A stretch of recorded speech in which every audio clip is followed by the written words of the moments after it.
नाद या बिंद का कोई चक्कर नहीं रहेगा। मतलब डीबीडी द्वारा जो नाम दीक्षा देगा उसमें ये प्रमाणित होगा नाद वाला ही देगा, यानी कि इनके परिवार वाले देंगे, यानी कि सचभूषण जी देंगे, आप देंगे, हम देंगे। ये यहाँ पे परमेश्वर ने बीच में असमंजस में डाल दिया कि डीबीडी द्वारा नाम दीक्षा कौन देगा पता नहीं, नाम वाला देगा या बिंद वाला देगा। तो जब ये बात लिख दी गई तो फिर ये डीबीडी द्वारा नाम दीक्षा दे रहे हैं। ये तुम्हारी 2008 के बाद जो मंत्र जाप कर रहे हो, ये आपका जाप करना ठीक है गलत है? कोई लाभ मिलेगा क्या? नहीं। और बात बाकी उल्टा ही इसका आपके ऊपर प्रभाव पड़ेगा। इसीलिए जितने ये जाप कर रहे हैं ये कुछ हमारे आपके कर्म है जिसके वजह हम आप बच करके सच्चाई आप सुन रहे हो, जान रहे हो, बोल रहे हो, बात बाकी वो नहीं बोल पा रहे। और ऐसे ही उनके पुण्य कर्म खत्म करके और पाप कर्म से बढ़ जाएंगे। कल अगर मौका मिला तो आपको इसमें बहुत बढ़िया कर्मों का पूरा विधान दिया है, ताकि हम लोगों ने वीडियो वाला डाला है, बहुत बढ़िया परमात्मा ने विधान से लिखा हुआ है। जब वो कर्म का विधान आप समझोगे तब आपको पता चलेगा कि हम क्या गलत कर रहे हैं, क्या सही कर रहे हैं। अभी तो आपको पता ही नहीं कि कर्म क्या में करना चाहिए। इसके बाद इसमें क्या कहा, भक्ति विधि ठीक रहेगी तो साधकों का मोक्ष होगा। नहीं, आपके बाद नाद या बिंद का कोई चक्कर नहीं रहेगा। पहले भक्ति विधि गलत कर देते थे जिस कारण से बिंद वाले पंथ भक्ति मार्ग को नष्ट कर देते थे। भक्ति विधि गलत होते, बिंद वाले भक्ति मार्ग को नष्ट कर देते थे। बिंद वाले आगे क्या लिखा, भक्ति विधि ठीक रहेगी तो साधकों का मोक्ष निश्चित है। अब तो डीबीडी से दीक्षा दिलाई जाएगी, उसे वही दिलाएगा जिसको आदेश दिया जाएगा, वह चाहे बिंद का हो या नाद का हो। पूरा क्लियर कर दिया कि नाम दीक्षा कल्याण नाम दीक्षा से होना, पंथ तो कोई भी नष्ट नहीं कर सकेगा। तो यहाँ ये परमेश्वर ने हमें असमंजस में डाल दिया कि दीक्षा उसे वही दिलाएगा जिसे आदेश दिया है, चाहे नाद का हो या बिंद का हो। तो अब कोई माई कलाल ये नहीं कह सकता कि संत रामपाल जी महाराज ने मुझे डीबीडी द्वारा नाम दीक्षा देने का अधिकार दिया है। ये पुस्तक किसने लिखी? संत रामपाल जी महाराज ने। ये पुस्तक मार्केट में हम लोगों को दी किसने? राष्ट्रीय समाज सेवा से। और इसके बीच में क्या लिख दिया कि डीबीडी द्वारा नाम दीक्षा दिलाई जा रही है, इसी के अंदर लिख दिया उन्होंने। तो ये उन्होंने परिवर्तन किया, लेकिन परमात्मा ने कहा कि चोर चलावे तुमड़ी, लेकिन ये चैप्टर हटा नहीं पाए। चाहते तो हटा देते, ये तो मेन पॉइंट था, नहीं दिखाई नहीं दिया होगा, लेकिन ये चैप्टर नहीं हटा पाए। क्यों नहीं हटा पाए? परमात्मा जानते थे कि हमारे बच्चे प्रतीत होंगे और जो हमारे बच्चे होंगे वो कोयल की आवाज़ पहचान करके कौवी के घोंसले सुन के आ जाएंगे। तो ये वही मार्ग चल रहा है। तो इसलिए भगत भाइयों, अब गुरु जब जेल से कभी भी आए और जब वो क्लियर कर जाएगा, ये कल को बिंद को भी नाम दीक्षा देने का अधिकार दे सकते, तो हमारा आपको कोई भाई नहीं होगा। तब आप क्या करोगे? आप हो गया तो नाथ पुत्र और ये बिंद वाले हैं, ये तो हमारे कोई शिष्य नहीं है, और इसे नाम दीक्षा के और इसमें भी हम आप लोग बर्बाद हो गए। और उसकी महिमा कोई जान नहीं सकता। जिसका स्वामी रामदेव ने संत रामपाल जी महाराज को अधिकार दे दिया, 6 साल के संत रामपाल जी महाराज को गुरु पद दे दिया, नाम दीक्षा देने का अधिकार दिया। और 50-50, 60 साल 70 साल पुराने भगत वो अहंकार बस उनसे नाम दीक्षा दी गया। उन्होंने कह दिया अब ये नाम दीक्षा देगा, अब इनसे नाम दीक्षा लेना हो तभी तुम पार हो सकते हो, वरना पार नहीं होते हो। तो इसीलिए भगत भाइयों, जब गुरु जेल से आएगा और ये निश्चित है वो परमात्मा ये क्लियर करके जाएगा, क्योंकि जब गुरु शरीर छोड़ के जाता है ना, तो पहले ही सबको फेल पास करके वो जाता है। ये चाहे जितनी बड़ी ताकत लगा ले, लेकिन तब तक हमें आपको समझना पड़ेगा कि जब वो गुरु जेल से बाहर आएगा तब तक हमारी क्या दशा हो और आएगा कैसे।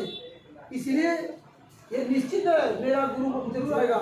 और नाद या बिंद को जिसको भी अधिकार देके जाएगा अपने जाने के बाद, अभी जब आ जाएंगे तो स्वयं नाम दीक्षा देंगे।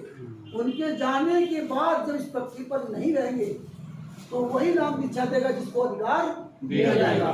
फिर उससे हम नाम दीक्षा लेके मर्यादा पालन करते हुए, क्योंकि आप बताया कि भक्ति विधि का ठीक रहेगी, आपके नियम पालन करोगे तो आपका मोक्ष होगा। अब डीबीडी द्वारा नाम दीक्षा तो आपने ले लिया, लेकिन आपको फिर उस भिन्न वाले व्यक्ति की जरूरत नहीं है। तो केवल उतनी जरूरत होगी कि वो देख सुन करके देगा कि ये व्यक्ति इसका अधिकारी है या नहीं है। फिर आपको भक्ति मर्यादा नियम पालन करते हुए चलोगे तभी पार हो पाओगे। तो जब गुरु आज इस पृथ्वी पर है तो हमारे आपके अंदर कोई डर भ्रम नहीं है।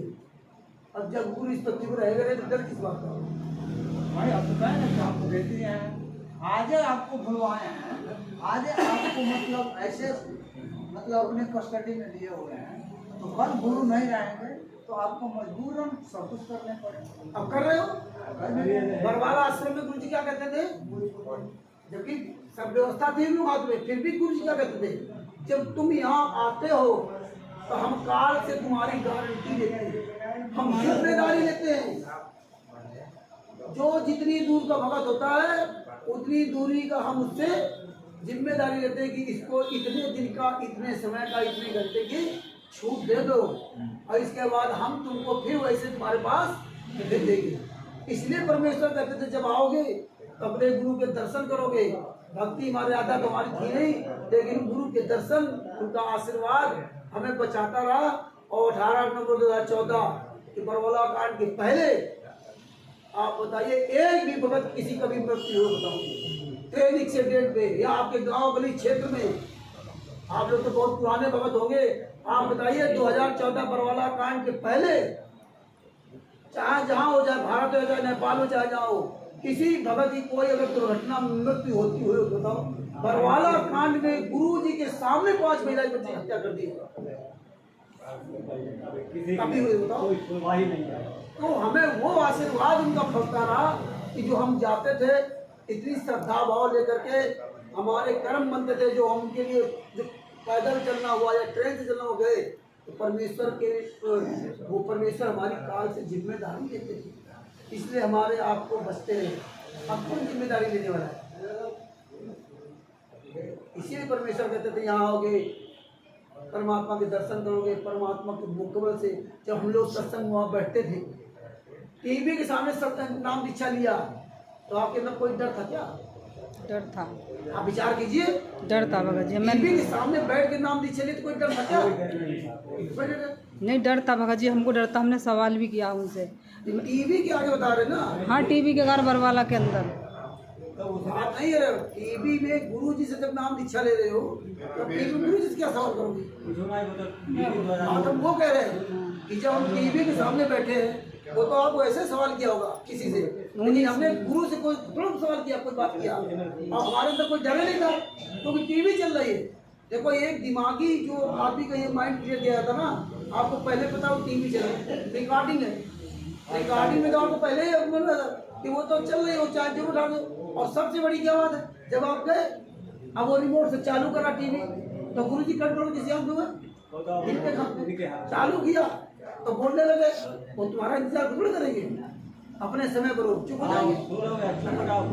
अब हम जो जब सत्संग में बैठते थे और गुरु जी वहाँ सत्संग सुना रहे, तो हम यहाँ बैठे हैं तो हमारे अंदर आपकी शर्म होती थी थोड़ी, आंखों की शर्म। जब हम बकवास कर रहे तो गुरु जी वहाँ देख रहे, तो ये क्या था हमारे डर था, है ना? अब कोई डर है क्या? कोई डर है क्या? टीवी क्या डर?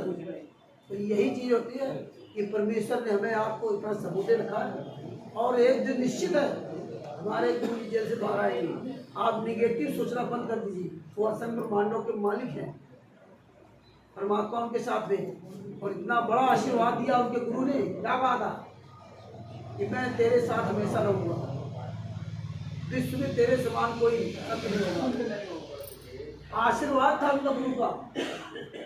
अब सतराम बाजी ने बताया कि मैं उनका आशीर्वाद मुझे हल गया और मैं हमेशा तेरे साथ रहूंगा।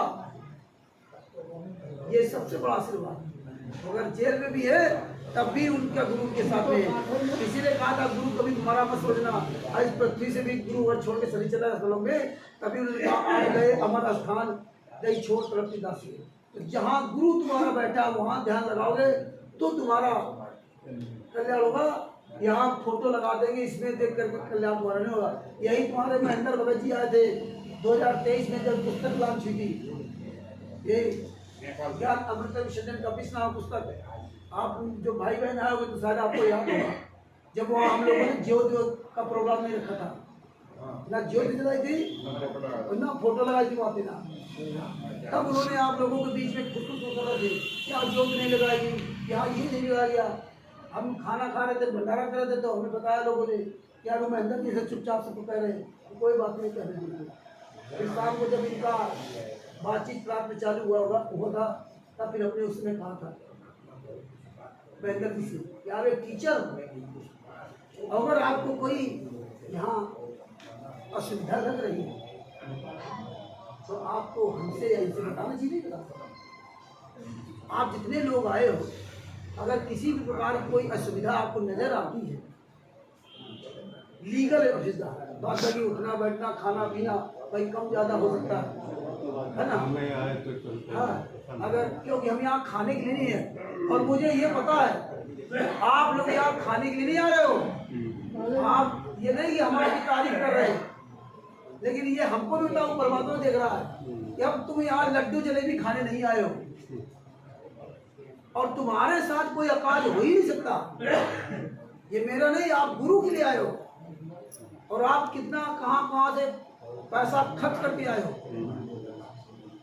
तो यहाँ आप कोई खाने पीने के लायक नहीं आए, यहाँ सिर्फ आप आए केवल सच्चाई समझने के लिए। वो एक अलग बात है कि आप नहीं बोल पा रहे, नहीं आवाज उठा पा रहे, वो एक अलग मैटर है, लेकिन आपकी भावना क्या हो गई, अब आपके भाव बदल गए, अब आपके भाव बदल गए।